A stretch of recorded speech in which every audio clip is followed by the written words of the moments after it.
Ladies and gentlemen, we welcome you one and all to the radio show, podcast, motoring, car talk, internet, motorbiking, banter, round the world banter fest that is the Engine Room Show. Oh, that's this one. Okay, I'm in the right room. Yeah. Okay, good. You are back in the room. Back in the room. You can find us in many locations, primarily this one. But if you don't know where this is, then you'll have to listen to us at a different time. But you've found us. Well, yeah, actually, that's a good point. Yeah. But there are more locations you could find us and tell your friends about finding us. Mm-hmm. Yeah. Joe.ie. Joe's a good place. Our own Twitter, at Engine Room Show. Same on Facebook.com/Engine Room Show. And we have our own website, theengineroomshow.com. Amazing. Now, that's all you people told. Are you going to cough through the entire thing? Yeah, pretty much. How hungover are you on a scale of 1 to Jesus? Are you John the Baptist? It's ungodly. To be brutally honest with you, it's like hell. You've no idea, people, just how bad. And why? What were you doing? My wife's brother's fiance did a baby, so we celebrated. Did a baby? Yeah. Did the baby? She did the baby, so we celebrated. We were drinking wine over dinner because Lisa's cousins were over. What's with the coffee? I don't understand. I'm dying. And that's what hangover is. Like you cough. I think it's part of it as well. Stephen Cooper's hair hurts Party today. Oh my god, the noise of the sunlight was unbelievable. But like we'd wine over dinner, then we opened the champagne, then we had shots and beers. Given the horrific state that you're in, and given the fact that you live the furthest away from any of us from the studios, you then got on a motorcycle and came in here, which I have to commend you for. High five. That was quite good. Why a motorcycle? Would a car not have been more soothing?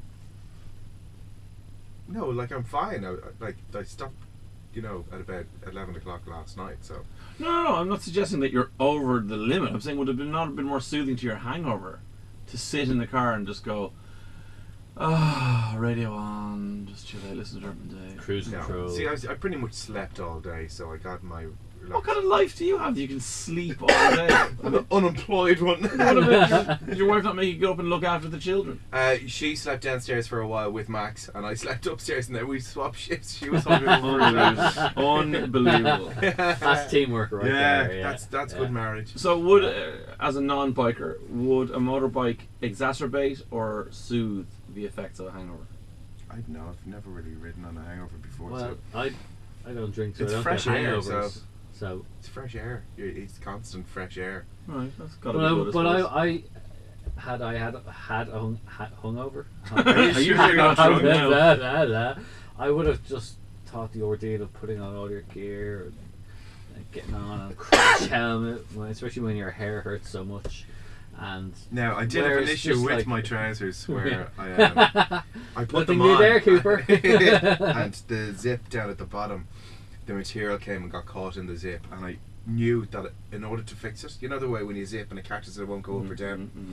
I knew in order to fix it I'd have to take my trousers and boots off. So I said, Lisa, can you just do this? She goes, if you can't do it, how am I expected to do it? I said, it's the angle. You'd be fine doing it. Refused point blank. She goes, just do it. Excuse me. Eventually she did it. Like that, no problem. So teamwork once again. Touch. Yeah, woman's touch. Teamwork. You're busy on a bike all weekend. Yeah, we're doing Rev Up for Down Syndrome Ireland. So on Saturday morning we meet up in Joe Duffy BMW on just off the North Road. And we go on a mystery tour around the country. Oh, that's where I met Humph last year. A mystery tour? Yeah. Is it genuinely mystery? Yeah, I have no idea where I'm going. And what, like, okay, is that just to make it interesting for the participants? I think so, yeah. Like, I don't mind not knowing where I'm going. I mind not being able to tell Lisa where I'm going until I eventually get there, but... Yeah, but that's just a text when you get there. True. I'm in Kuala Lumpur. You're trying to convince her that you're not going to Ibiza for a weekend with the lads. Pretty much, yeah. And she could GPS track me. That's fine. You're raising money for Down Syndrome Ireland. Yeah. Round of applause for you. Yeah. Excellent. Well done. Well done. And if people are listening to this straight away now, you have a My Charity page, don't you? I don't know the actual full My Charity address, but we'll tweet it and we'll link it and we'll do all that sort of stuff. So, like literally you can donate from €2 up to 2 million or whatever you want to donate. So I'm involved then if it's up to 2 million. Like, obviously, cool, with your job and stuff. No, and it's good because we did meet last year. There was armbands. So we have this rev up for DSI is the reason that this podcast essentially exists. Essentially, it was part of the genesis of the Engine Room show happened on Rev Up. So we have to thank Mr. Aidan Lynham for introducing us. Yes, indeed, and the Hudson Bay Hotel for the Yeah. Enormous supply of chocolate covered strawberries the entire weekend. And I've been down since having more chocolate covered strawberries. I'm sure there are jumps. And also to whatever that Italian restaurant in Spittle is. Yeah, there was the second day we were meant to obviously follow the route that we were given, and we got lost in a little Italian and you lost Spittle. In a restaurant in Spittle. Kind of, yeah. We kind of got as far as Spittle out of Athlone. Was it Athlone we left? Yeah. We got as far as Spittle and we just saw a nice Italian restaurant. We kind of thought we could just spend a day here, couldn't we?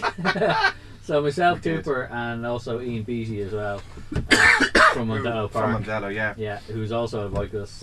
So we stayed there for the afternoon, and we nearly got away with it, except for we got stung because we'd spent about 3 hours there. We're sitting outside in the sunshine. It was gorgeous Spittle, really nice day.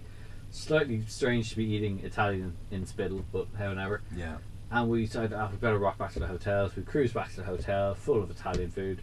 We got to the hotel literally as the lead bikes were coming back in from an entire day of coming in. How did you get here that quickly? Do you want some dinner? How did you get here so quick? We're like, would have got away with it if it wasn't for those pesky kids with their dog and their mystery machine.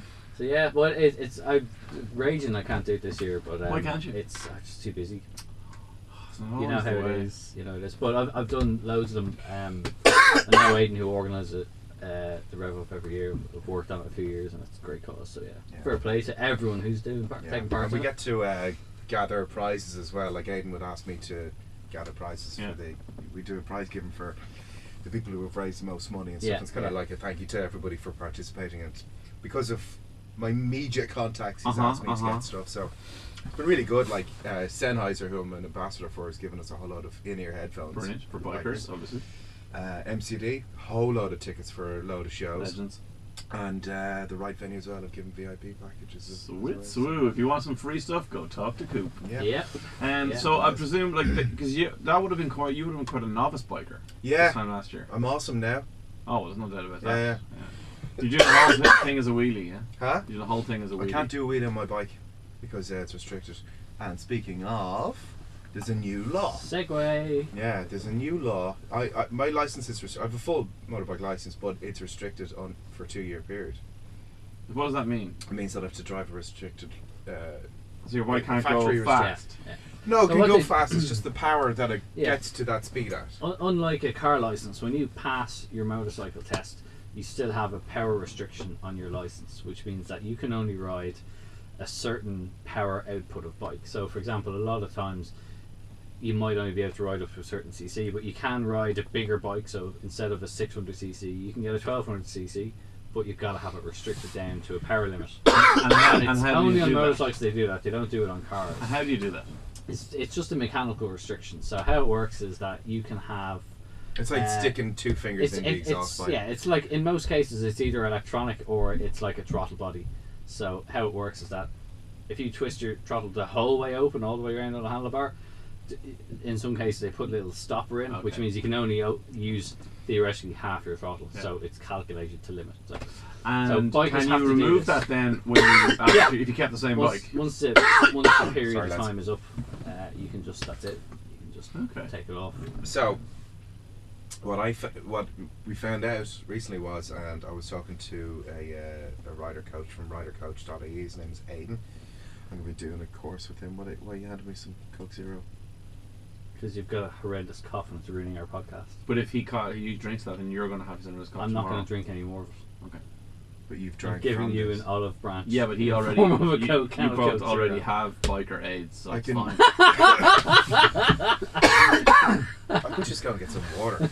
Anyway, so Aidan from BMW put me in contact with Aidan from ridercoach.ie.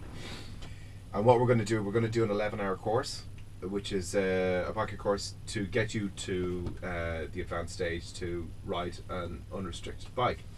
But in order to do that, you have to get an unrestricted provisional license. So you're going to have to start again almost? No, I thought that as well. I was like, oh god. So I went into the motor tax office. There's now 4 categories for motorbike.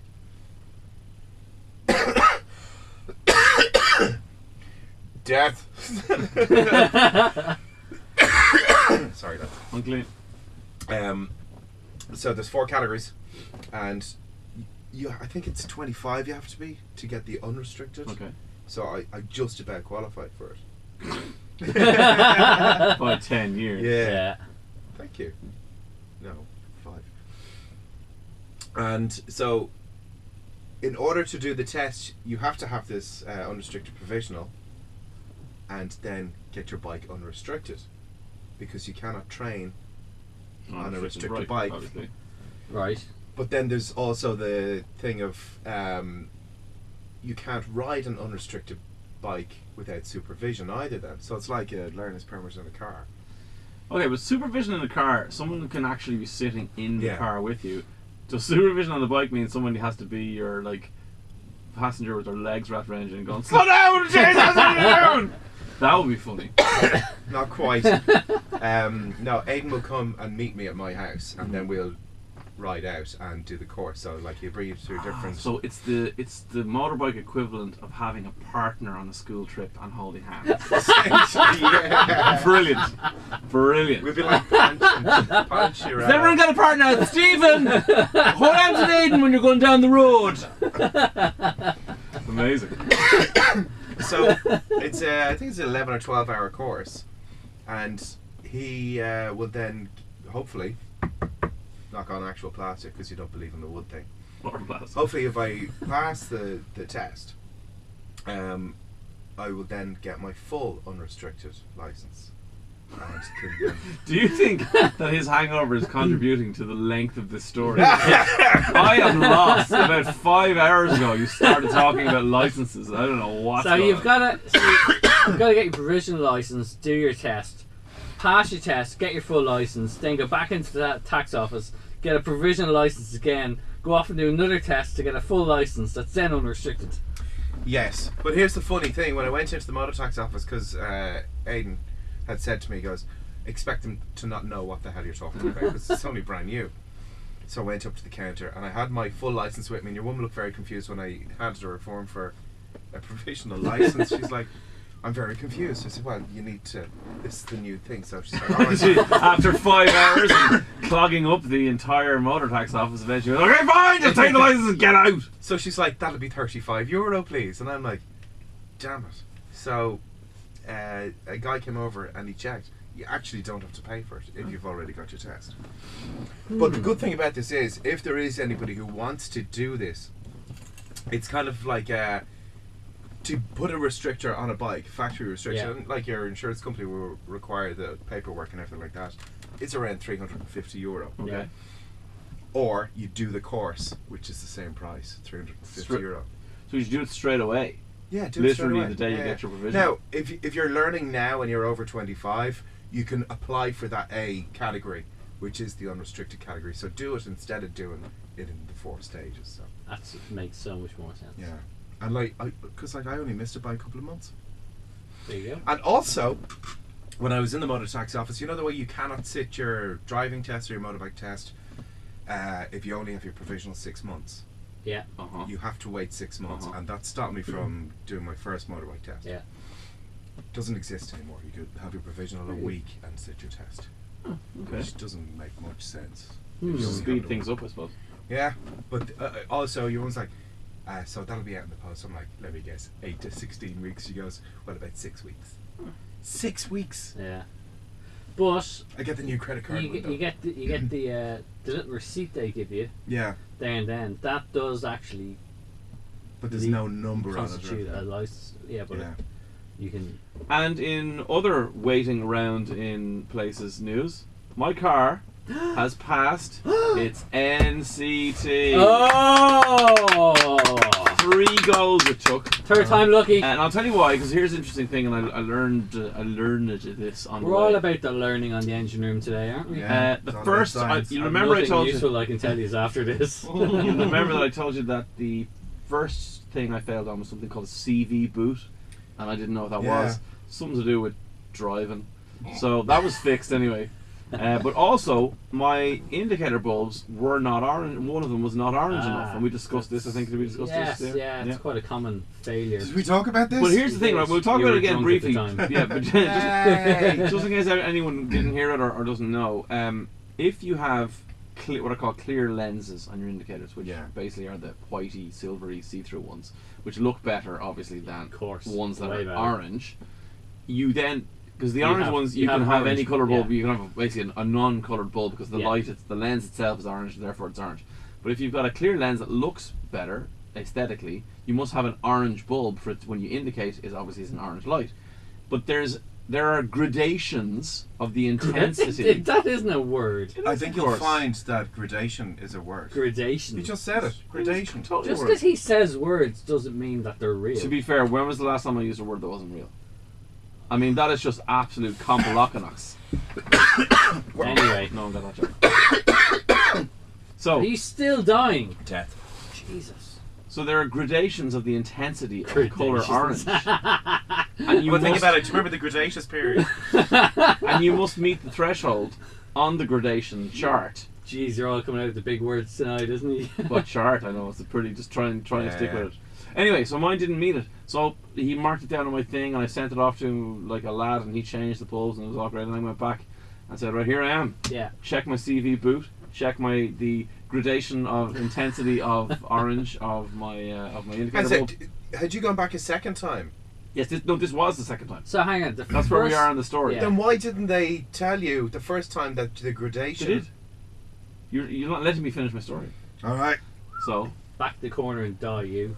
So I went in, and I came back out, and he said, "Hey, check out your CV boot. Okay." I said, "Brilliant." And he goes, "Only problem is your indicator bulb isn't orange enough." And I was like, "Dude, I just got to change to a brand new one." And he went, "Well, you must have changed the wrong one because it's exactly the same."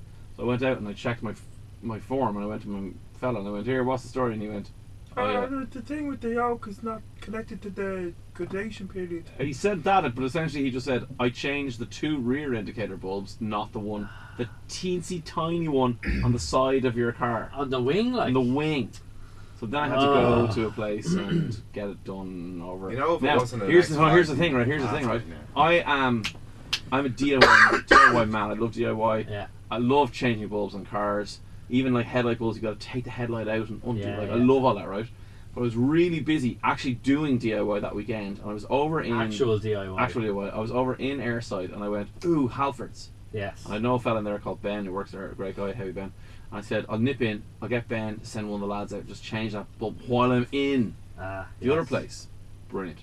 So came out, it wasn't changed. So okay, I better go back in and see. Ben wasn't there, so I was dealing with some other person. Anyway, I was like, "Sorry, can I just get my bulb changed?" Bought the bulb, paid the money, paid the extra £2 or whatever, £3 to get the bulb changed.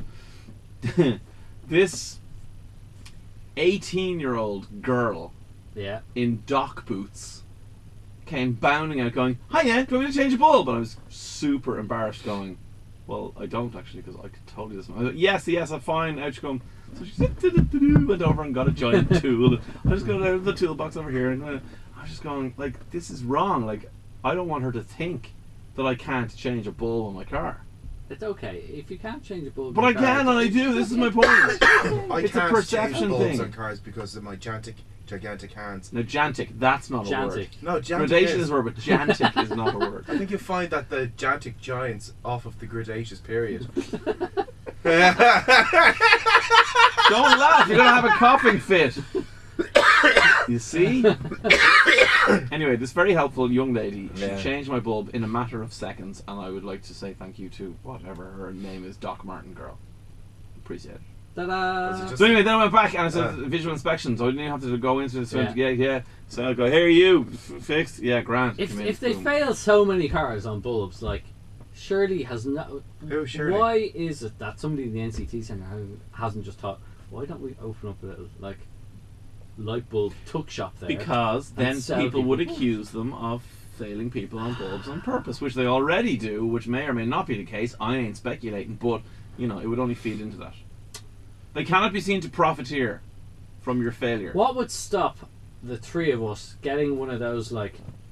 mobile bulb shops? Yeah. A chipper. Basically a chipper like a van. chipper, yeah. We buy you a chipper could drive van. around up playing music, playing ching chong music all outside all the... We could call it the engine room. Bulb room? Not just bulbs, we'd sell everything, man. So CV boots. Yes. I mean, they're cheap. Yeah. Yeah. Glue on aerials. Yeah. Glue? Oh, yeah. Gotta do that. Did you get through your NCT with your aerial like that? I don't have an aerial. I just have the glue. I got you glue remover for Christmas. Ooh. I know, but I haven't had a chance. I've been busy recording podcasts about cars. I think we should go out and do that on his Jeep some night. We'll just take not a Jeep. It's a BMW. Yes. Also, something else. Get your go-kart. What? Exactly. Doesn't make sense. Quiet you. Back in the corner and start dying again. Okay. NCT, yeah, great. Anything else? Something I wanted to tell you now. Forgotten. Ooh, tyres. My tyres passed the NCT, all four of them, but the guy was like, dude, your tyres. You're going to get to the end of the road. Just past the NCT. So I need 4 new tyres. What do I do? Because I'm a man that goes to places that sell... Hang on, so please don't get into another blagging podcast. Oh no, we've done that. Nothing happened. Nobody I likes it. got a segue. Oh yeah, of course you did get 2 segues. Yeah. Amazing. No, but like, should I buy those No. part worn? No. Part worn. Why not part worn? No. They're cheap. No. Buy 4 new tyres that are recommended for your vehicle. Okay. But then, right, this is something we need to discuss. This is now valuable motoring advice. Humphreys, why? Here we go. I knew there was a reason I was here. Yeah. What? So why? What's wrong with not remolds? Remolds obviously are different, but part worn tires. Remolds are like the leprosy of tires. Yeah, I would agree with that. Yeah. But what about part worns? Part worns because they're part worn. So what's like they're cheap? No, like exactly. Look, why they're a safety item. Okay. You are the tires are the one thing that connects in your case, your very big heavy vehicle to the road. Yeah. Exactly. They have the biggest say in your handling, in your braking, how the thing corners. Your fuel economy. Oh, I don't care about that. Why would you take a chance on something like that? So should I like? Would you, if you were buying when you you've got 2 kids, right? Yeah. We're just gonna go. Sure, we'll just get any old sort of cheap, out, nasty looking baby seat, and we'll just throw it in the back. No, I'm sure I went it'll for work. the most expensive one there was. Exactly. Why? Because you wanted everything to be safe. Tires are the one thing everybody just skimps and says, sure, just get whatever the cheapest yoke is. Like, it's a safety related item. It's the difference between, like, if you got bad crap tires, and if you're doing 50 kilometers an hour and you've got somebody walks out in front of you, good tires from a reputable brand with decent tread depth, because having amazing tires that are worn to shreds are worthless. Having proper tires at the right tread depth will massively increase your prospects of stopping safely in time. In a way, I'm going to put it in simpler terms for you. Would you wear a swimming hat instead of a motorbike helmet? Yeah, because I don't drive a motorbike, but I do often go swimming. Would you wear a motorbike helmet swimming? No, I think you probably drowned. Exactly. Yeah, See my point exactly. Yeah. That's a really poor analogy, but I see what you're going with. Anyway, all I say is that tires, they're an important safety thing. Coop, don't scrimp on them. Do you find this difficult to stomach coming from a man who doesn't own a car and therefore doesn't need to worry about buying tires? He just drives brand new test cars all the time. No, because I always buy new good tires because I know how important they are and the amount of mileage. Gang up on me, why don't you? Well, you know me. I'm Safety Steve. You're safety health conscious. What? No, you're not. Who are you talking to? He's DIY Dave. Yeah, DIY Dave. Yeah. I made these tires myself. Out of earwax to do that. Out of earwax and flour. On that note, we've finished the Engine Room this week. Thanks for listening to us. As we said before, check us out on joe.ie, our own website, theengineroomshow.com, twitter.com/engineroomshow, facebook.com/engineroomshow. We've been the Engine Room. You've been listening. Bye. Bye. Cooper's been ill.